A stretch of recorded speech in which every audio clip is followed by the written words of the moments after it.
Shalom, selamat hari Minggu buat kita semua. Bapak Ibu Saudara sekalian yang dikasihi oleh Tuhan. Perkenalkan, nama saya Rafael, biasa dipanggil Raffi. Dan saya berasal dari Lampung Tengah, tepatnya di Kalirejo.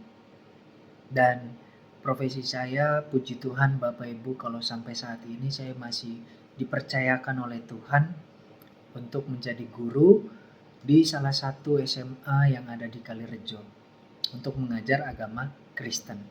Puji Tuhan Bapak Ibu, itu bukan karena kekuatan dan kepintaran saya, tetapi melainkan daripada Tuhan sendiri. Oke, Bapak Ibu, di sini jujur, ini video pertama kali saya membuat renungan online. Kalau mungkin nanti saya bahasanya sedikit kurang jelas, saya mohon maaf. Tapi saya akan berusaha semaksimal mungkin untuk menyampaikan kebenaran firman Tuhan yang datang pada hari ini. Sebelumnya, kita akan berdoa untuk kebenaran firman Tuhan agar setiap kebenaran firman Tuhan yang nanti akan saya sampaikan ataupun mungkin Bapak Ibu dengarkan itu menjadi berkat bagi kita semua. Kita berdoa.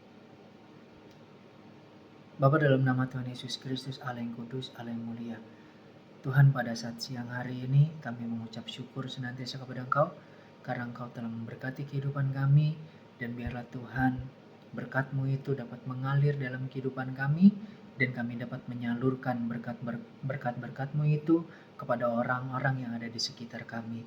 Dan biarlah Tuhan Engkau tanamkan terus roh yang selalu takut akan Engkau, dan biarlah Tuhan senantiasa ketika kami mendengarkan kebenaran firman-Mu ini, yang lemah Engkau kuatkan, yang mungkin dalam permasalahan Tuhan Engkau memberikan solusi, bahkan yang sakit Engkau sembuhkan di dalam nama Tuhan Yesus Kristus. Terima kasih Tuhan, biarlah Engkau pakai hamba-Mu ini Tuhan untuk menyampaikan kebenaran firman-Mu, biarlah senantiasa otoritas yang daripada Engkau selalu ada dalam bagian kehidupan hamba-Mu ini. Di dalam nama Tuhan Yesus Kristus, kami sudah berdoa dan mengucap syukur. Haleluya. Amin. Puji Tuhan Bapak Ibu, kita sudah berdoa, tadi perkenalan sudah, dan hari ini saya akan mencoba memberikan renungan online. Ya Bapak Ibu, namun sebelumnya, seperti yang sudah tadi saya bilang, sebelumnya saya memohon maaf kalau misalnya bahasa atau penyampaian saya kurang jelas. Karena mungkin ini sedikit grogi nih saya nih. Agak grogi sedikit karena berhadapan dengan kamera. Jujur aja Bapak Ibu, muka seperti ini berhadapan dengan kamera itu sangat gimana ya? Agak sedikit ada rasa malu, grogi dan sebagainya. Tetapi saya yakin yang percaya firman Tuhan tetap luar biasa. Amin. Ya, puji Tuhan. Hari ini saya memberikan tema ataupun judul renungan hari ini, apa sih yang membuat kita itu sulit untuk berjaga-jaga dan berdoa di dalam Tuhan? Bapak Ibu, banyak persoalan dalam kehidupan kita, ya. Banyak yang menjadi halangan untuk kita semakin dekat di dalam Tuhan. Entah itu kerjaan, sakit, penyakit, kematian, bahkan kekecewaan banyak. Tetapi di sini saya akan membahas ada tiga yang saya coba ingin gali dan coba sampaikan kepada Bapak Ibu Saudara sekalian. Nah, sebelumnya kita akan baca di Injil Yohanes ya Bapak Ibu. Di sini Injil Yohanes pasal yang ke-11. Dan saya akan langsung tertuju di ayat yang ke-21 dan yang ke-22. Ya, kalau kita baca satu perikop kita tahu sendiri, Injil Yohanes pasal 11 ini bercerita tentang Lazarus yang dibangkitkan. Nah, hari ini apa sih yang membuat kita sulit untuk berjaga-jaga dan berdoa di dalam Tuhan? Injil Yohanes pasal 11 ayat yang ke-21 dan yang ke-22 saya akan bacakan di dalam nama Tuhan Yesus Kristus. Maka kata Marta kepada Yesus, "Tuhan, sekiranya Engkau ada di sini, saudaraku pasti tidak mati." Perhatikan Bapak Ibu, ayat yang ke-11 saya akan bacakan sekali lagi. Maka kata Marta kepada Yesus, "Tuhan, sekiranya Engkau ada di sini, saudaraku pasti tidak mati. Tetapi sekarang pun aku tahu bahwa Allah akan memberikan kepadamu segala sesuatu yang engkau minta kepadanya. Bapak Ibu, kalau kita cermati di ayat 21 dan yang ke-22 ini kalau bagi saya pribadi ini luar biasa, perkataan yang luar biasa dari Marta. Tetapi ketika saya berdoa, saya minta petunjuk daripada Tuhan, ternyata di sini ada satu, bahkan mungkin ada 3 ya Bapak Ibu. Ya, ada sifat yang digali lagi. Saya coba berdoa, saya mencoba untuk mencari tahu apa yang Tuhan ingin sampaikan lewat Marta ini. Ternyata Bapak Ibu, kalau kita perhatikan di ayat yang ke-21 di situ ada, maka kata Marta kepada Yesus, Tuhan, sekiranya engkau ada di sini, saudaraku pasti tidak mati. Bapak Ibu, di sini ada kekhawatiran, di sini ada ketakutan. Dan di kalimat ini, di ayat yang ke-21 ini, di sini ada rasa mempersalahkan Tuhan. Kalau kita perhatikan lagi, coba saya akan ulang-ulang lagi supaya kita semua dapat mengerti Bapak Ibu. Di sini jelas, maka kata Marta kepada Yesus, Tuhan, sekiranya engkau ada di sini, saudaraku pasti tidak mati. Kalau saya mau pakai bahasa saya sendiri, saya mau mengartikannya, Tuhan, jika engkau ada di sini, Lazarus tidak akan mati. Coba engkau ada di sini, dia tidak akan mati. Di sini ada keluar di mana rasa ingin mempersalahkan Tuhan.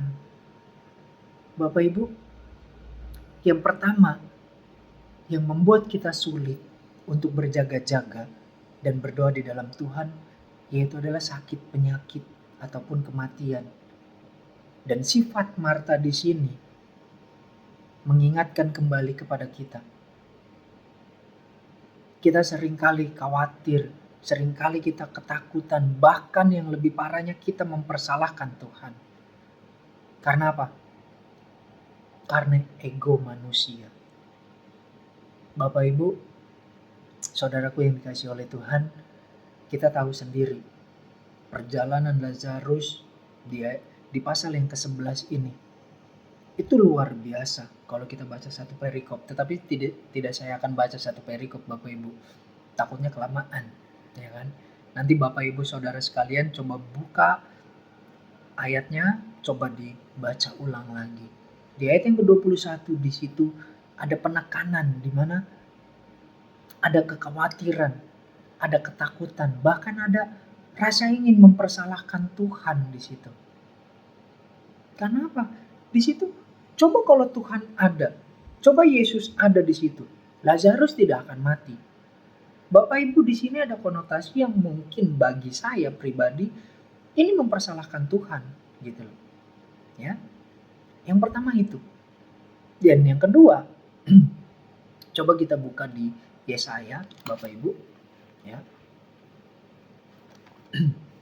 Yesaya pasal yang ke-55. Kita akan buka ini Bapak Ibu. Kita coba cepat tapi jelas ya Bapak Ibu. Saya akan mencoba seperti itu. Ya, Yesaya pasal yang 55 ayat 8 dan yang ke-9. Perhatikan Bapak Ibu, Yesaya pasal 55 ayat yang ke-8 sampai yang ke-9. Sebab rancanganku bukanlah rancanganmu, dan jalanmu bukanlah jalanku. Demikianlah firman Tuhan. Ayat yang ke-9.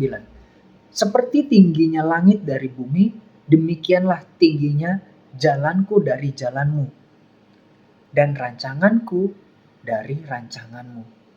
Bapak Ibu, kalau kita sepintas baca ayat ini 8-9, pasti yang terpikirkan hanya rancangan Tuhan itu bukan rancangan kita. Atau sebaliknya, rancangan kita itu tidak sejalan dengan rancangan Tuhan. Rancanganku bukan rancanganmu. Itu sepintas. Tetapi di sini yang saya ingin coba gali, Bapak Ibu, di Yesaya pasal 55 ayat 8 sampai yang ke-9 di sini, yaitu adalah tidak mengerti atau tidak mengetahui rencana Allah untuk kehidupan kita, Bapak Ibu. Seringkali kita terus bertanya, apa sih Tuhan, rancangan Tuhan untuk kita? Seringkali Tuhan sudah kasih rancangan yang luar biasa dalam kehidupan kita, tapi seringkali juga kita tidak mengetahui rancangan itu. Gitu loh Bapak Ibu. Ya. Kenapa? Kenapa kita bisa tidak mengerti apa yang menjadi maksud Tuhan, apa yang menjadi tujuan Tuhan, apa yang menjadi rancangan Tuhan dalam kehidupan kita. Kenapa kita tidak bisa mengerti semua itu? Karena kedagingan. Karena duniawi. Dan di sini satu aja Bapak Ibu saya akan baca ya. 1 Korintus. Bagaimana kita untuk bisa mengerti maksud Tuhan dalam kehidupan kita, untuk kehidupan kita ya Bapak Ibu. 1 Korintus pasal yang kedua. 1 Korintus pasal yang kedua ayat yang ke-10. Demikian firman Tuhan Bapak Ibu. 1 Korintus pasal yang kedua ayat yang ke-10. Demikian firman Tuhan. Karena kepada kita Allah telah menyatakannya oleh Roh. Sebab Roh menyelidiki segala sesuatu, bahkan hal-hal yang tersembunyi dalam diri Allah. Luar biasa Bapak Ibu ayat ini. Kenapa saya katakan luar biasa? Karena ketika Yesus ingin naik ke sorga, dia berkata apa? Rohku kutinggalkan kepada engkau, kepada kalian semua. Yesus naik ke sorga bukan kita ditinggalkan begitu saja, tetapi dikasih Roh Kudus di dalam kehidupan kita pribadi masing-masing. Dan di 1 Korintus pasal yang kedua ini ditekankan kembali. Kenapa Roh itu ditinggalkan dalam kehidupan kita? Ini jawabannya Bapak Ibu. Supaya setiap apa yang tidak kita ketahui dari sisi Allah, kita dapat mengetahuinya. Yang jadi pertanyaannya, kita mau hidup di dalam kedagingan atau di dalam Roh? Jadi jawabannya, bagaimana kita dapat mengetahui rancangan Tuhan? Ini jawabannya Bapak Ibu. Saudaraku yang dikasihi oleh Tuhan, ini jawabannya. Kita tinggal di dalam Roh. Kita bisa di dalam Roh. Sama seperti pokok anggur yang Tuhan katakan. Ya kan? Kalau ranting tidak tinggal di dalam pokok anggur, apa yang terjadi? Dia hanya akan dicampakkan, lalu dipungut oleh orang dan dibakar. Ya kan? Firman Tuhan katakan barang siapa tinggal di dalam aku. Ya, saya akan bacakan nih di Yohanes ya. Yohanes pasal 15. Nih, coba. Kita akan buka Yohanes pasal 15 ya. Kita lihat Yohanes pasal 15 ini. Ya, di situ ada pokok anggur yang benar.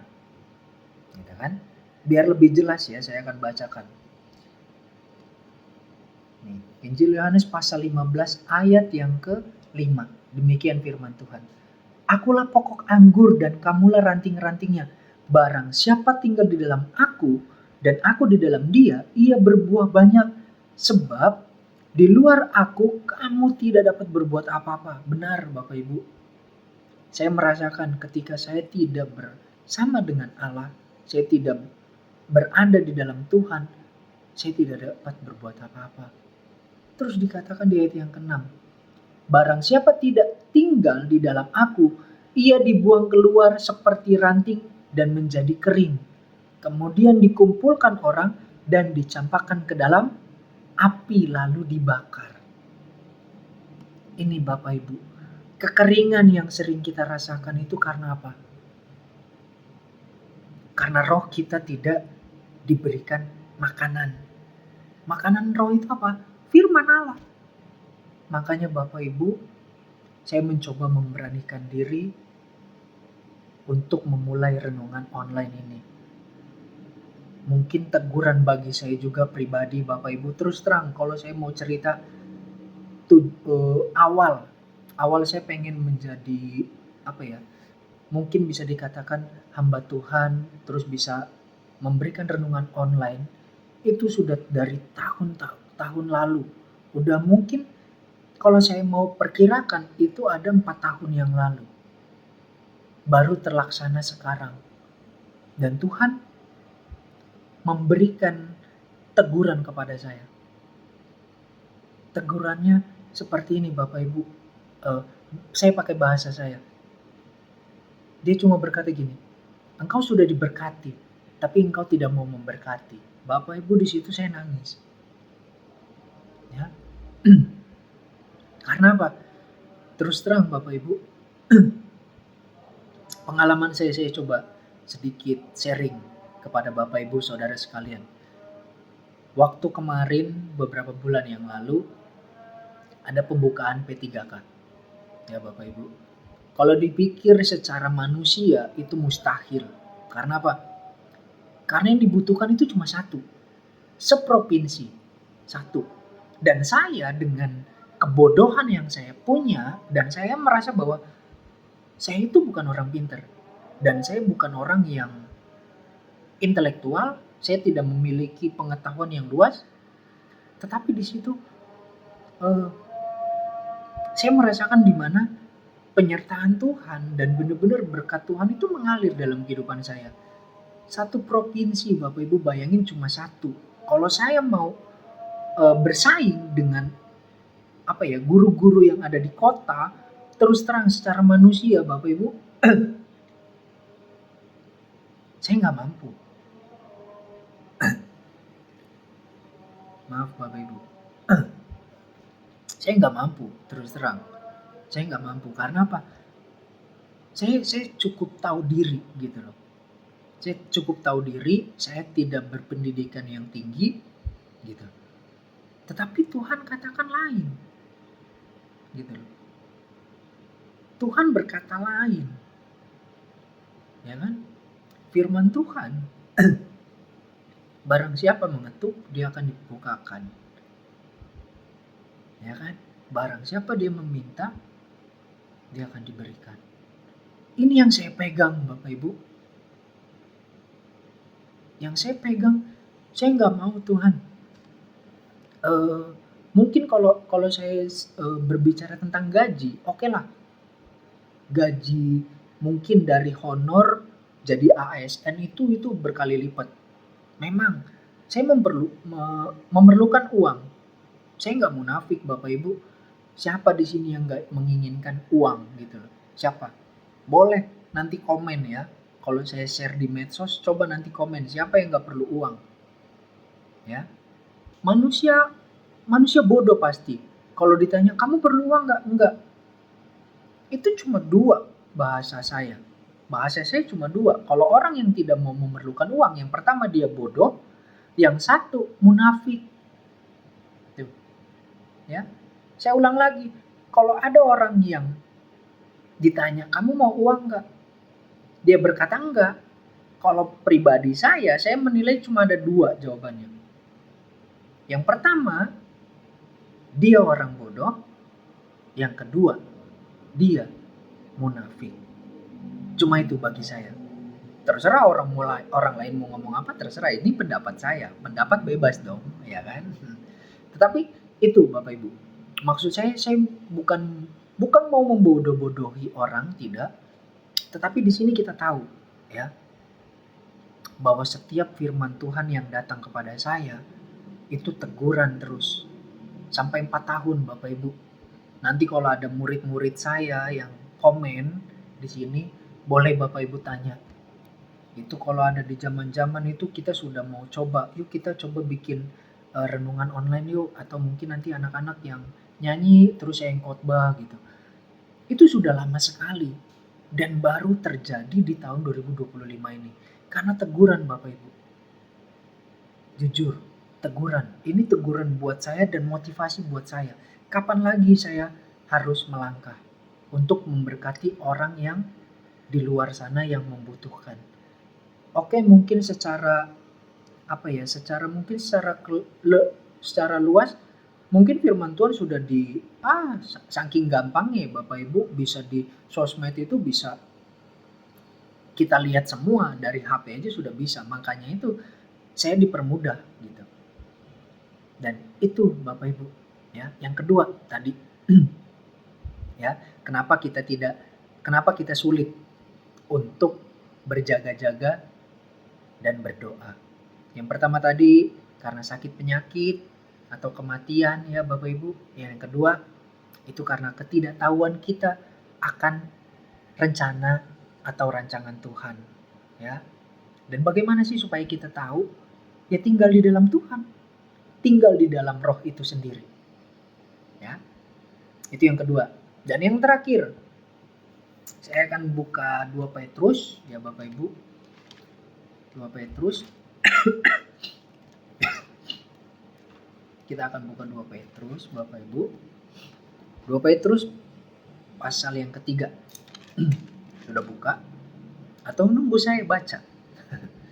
Saya akan bacakan buat kita semua ya. 2 Petrus pasal yang ketiga. Ayat yang ke-9. Demikian firman Tuhan. Ya. 2 Petrus pasal yang ketiga ayat yang ke-9. Demikian firman Tuhan. Tuhan tidak lalai menepati janjinya. Sekalipun ada orang yang menganggapnya sebagai kelalaian, tetapi ia sabar terhadap kamu, karena ia menghendaki supaya jangan ada yang binasa, melainkan supaya semua orang berbalik dan bertobat. Garis bawahi yang terakhir, kalimat terakhir ya Bapak Ibu. Melainkan supaya semua orang berbalik dan bertobat. Ya. Dan yang ketiga, saya mau sampaikan kenapa kita sulit untuk berjaga-jaga dan berdoa. Yang ketiga ada kejenuhan Bapak Ibu. Ada kejenuhan dalam kehidupan kita. Kita disuruh nunggu janji Tuhan bertahun-tahun. Janji Tuhan katanya kalau kita berdoa yang sakit bakal disembuhkan, ya kan? Ada kejenuhan di sini. Bapak Ibu, siapapun kalian yang melihat video ini, jika engkau lemah, engkau akan dikuatkan hari ini juga. Saya akan berdoa. Engkau yang sakit, engkau akan disembuhkan. Engkau yang berbeban berat, Tuhan akan berikan kelegaan. Jika engkau merasa ada masalah yang mungkin sangat membebani engkau, di dalam nama Tuhan Yesus Kristus, saya yakin dan percaya hari ini engkau akan dibebaskan dari belenggu-belenggu itu, dari beban itu. Karena kita tahu Bapak Ibu, ya saudaraku sekalian, buat kalian semua yang di luar sana, yang merasa bahwa engkau terbebani dengan beban yang mungkin engkau pikul saat ini, berserah bersama Tuhan. Berserah penuh di dalam Tuhan. Jangan ada alasan. Oh saya pemabuk, saya nggak pantas untuk berdoa. Enggak, jangan ada alasan. Sekalipun engkau pemabuk, jika engkau ingin berdoa, berdoa. Ya, Bapak Ibu, saudara sekalian yang dikasihi oleh Tuhan. Kenapa? Itu hanya intimidasi dari si setan. Engkau mau sampai kapan nunggu? Oh nunggu kehidupan saya benar. Iya kalau kehidupan engkau akan benar. Kalau engkau besok akan mati, engkau belum bertobat, bagaimana? Apa yang terjadi? Apa itu yang engkau inginkan? Mari Bapak Ibu saudaraku yang dikasihi oleh Tuhan, renungkan. Ini yang bisa saya sampaikan untuk video pertama kali ini. Bapak Ibu kalau saya jujur, nih di sini kerasa, jujur sesek. Saya merasakan bahwa beban yang Bapak Ibu Saudara sekalian, entah siapapun kalian, itu sesek Bapak Ibu. Saya selalu cerita untuk anak-anak didik saya. Terus terang, saya dulu orangnya nekat. Saya dulu orangnya yang nggak mau nangis, nggak bisa nangis. Makanya saya pernah marah dulu sama Tuhan. Kenapa? Karena waktu Tuhan memberikan karunia, itu karunia yang aneh bagi saya Bapak Ibu. Seringkali saya bisa merasakan beban orang lain. Terlebih umat Kristen. Itu saya bisa merasakan, dan saya terkadang ketika saya merasakan itu, saya bisa nangis sendiri. Entah, saya nggak tahu apapun. Entah apapun itu permasalahannya, tapi ketika saya ngobrol, terus saya merasakan beban dia kok berat banget. Dan di situ saya bisa nangis, Bapak Ibu. Entah ini Bapak Ibu mau percaya atau tidak, it's okay, nggak apa-apa. Ini pengalaman saya, ini pribadi saya, pengalaman bersama dengan Tuhan. Makanya saya pernah marah sama Tuhan. Kenapa sih Tuhan Engkau memberikan karunia yang kayak gini? Ini aneh banget. Setiap kali gue ketemu orang yang mungkin ada permasalahan, ada yang berbeban berat, ada yang lagi sakit, terus ketemu gue langsung nangis. Iya Bapak Ibu, gitu loh. Dan inilah yang Tuhan tanamkan. Makanya di luar sana, nih buat kalian ya, saudaraku, apalagi kalian yang laki nih, jangan pernah sok kuat di dalam Tuhan. Ya, entah kalian mau preman, entah kalian mau pengedar, entah kalian mau peminum, pemabuk, segala macam. Jangan sok kuat di dalam Tuhan. Kalau Tuhan sudah panggil engkau jadi hamba Tuhan, selesai. Ya firman Tuhan, hati yang keras dilembutkan. Gak ada kamu bisa ngelawan, gak bisa. Nih saya sudah ngerasain. Dan saya bersyukur banget Tuhan pakai saya. Sampai saat ini kalau saya dipakai oleh Tuhan, itu bukan karena kekuatan, bukan gagah, kepintaran saya, bukan. Saya gak ada apa-apanya kalau saya di luar Tuhan. Makanya Bapak Ibu, video hari ini saya sampaikan ini. Coba kita renungkan ketiga ini. Kematian, sakit penyakit.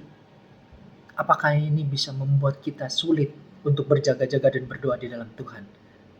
Ataukah kematian atau penyakit ini bisa membuat kita jauh di hadapan Tuhan, dari hadapan Tuhan? Dan yang kedua, kita tidak mengerti apa maksud Tuhan.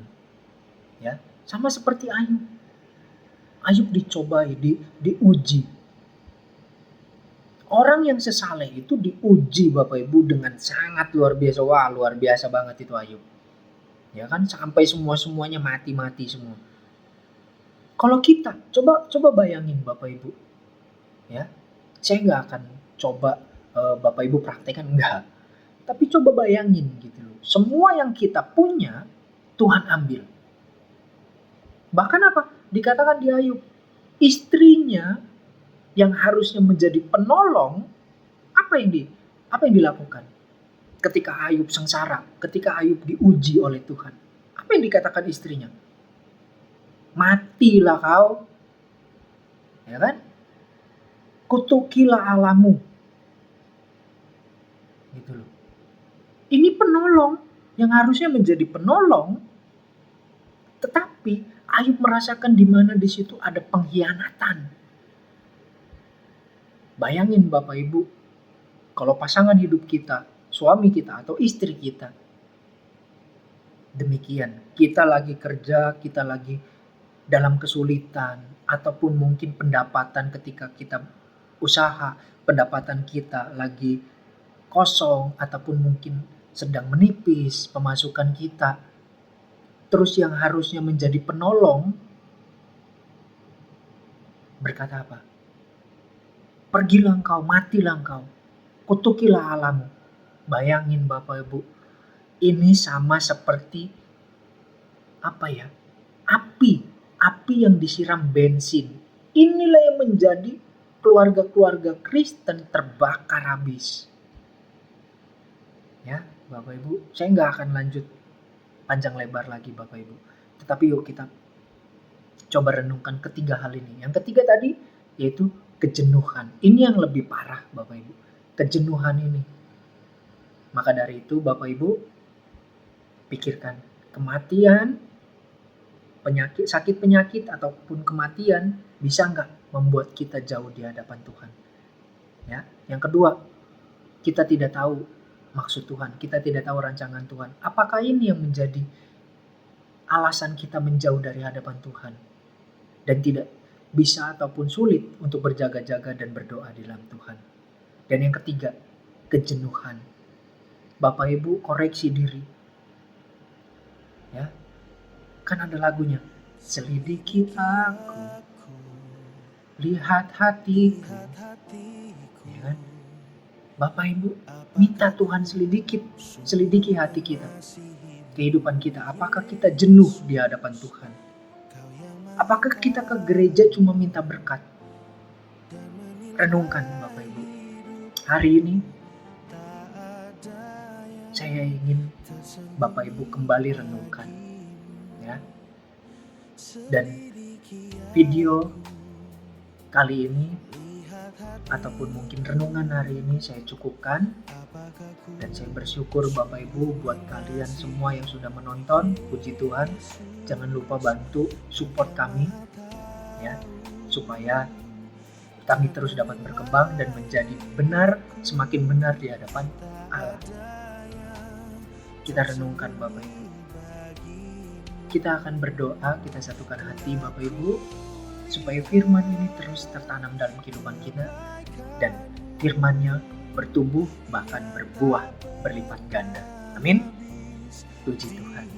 Mari kita berdoa Bapak Ibu. Saya akan pimpin, saya akan berdoa buat Bapak Ibu semua. Bapa, dalam nama Tuhan Yesus Kristus, Allah yang kudus, Allah yang mulia, pada saat hari ini Tuhan, kami mengucap syukur karena kami sudah diperdengarkan. Kami sudah membaca firman-Mu yang begitu indah luar biasa dalam kehidupan kami Tuhan.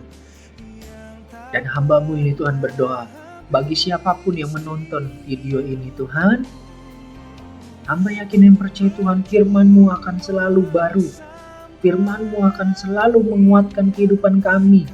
Dan kami yakin dan percaya Tuhan, yang lemah Engkau kuatkan, yang sakit Engkau sembuhkan, dan yang mungkin sedang berbeban berat Tuhan tolong berikan mereka kelegaan.